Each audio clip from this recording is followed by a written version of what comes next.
লালমনিরহাটের আদিতবাড়ী উপজেলার সারপুকুর ইউনিয়নের চওড়াটারি এলাকায় মণি নামের এক নারীর ঝুলন্ত মরদেহ উদ্ধার করেছে পুলিশ।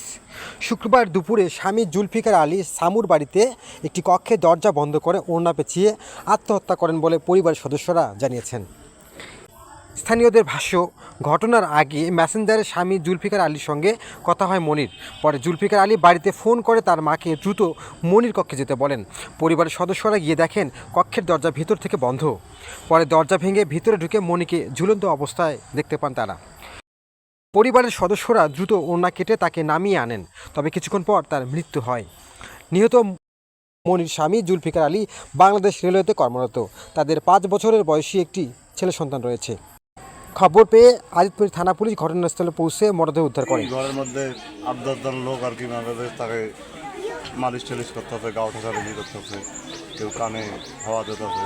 কি করেছিলেন? করেছিল নাকি পরিবার? এখন অভিমান না, তার বাবা ওই কিছুদিন আগে মারা গেছে। মানসিক টেনশনটা ওখান থেকেই তার আছে।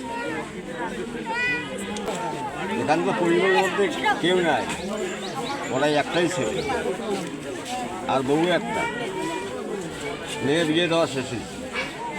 এখানে কোনো ঝুট ঝামেলা হবে আর ছেলে চাকরি করবে। যিনি মারা গেছেন আমি এসে থেকে প্রচুর লোক, ঠিক আছে। এখন যেটা শোনা যাচ্ছে, যখন উনি আত্মহত্যা করে তখন তার স্বামীর সঙ্গে নাকি টেলিভিশনে কথা বলছিল, মানে আশেপাশে লোকের কাছে আমি যেটা শুনেছি সেটাই আমি এখানে শুনে দিচ্ছি। এখন শোনা যাচ্ছে যে আমি এই পৃথিবীতে থাকবো, চলে যাব। তারপর উনি নাকি মানে আত্মহত্যা করে। এখন ওনার যে হাজব্যান্ড ছিল, উনি ওনার তখন ওনার আম্মুকে কল দিয়েছিল যে আম্মু আপনার পুত্রবধূ কোন জায়গায় এগুলো বলতেছে, একটু দেখেন তো কোথায়। উনি এসে দেখে যে দরজা বন্ধ। তখন উনি তৎক্ষণিক বললেন যে মনে করেন যে টাটি ছিল না, টাটি ভেঙে দেখে যে উনি ঝুলন্ত অবস্থায়।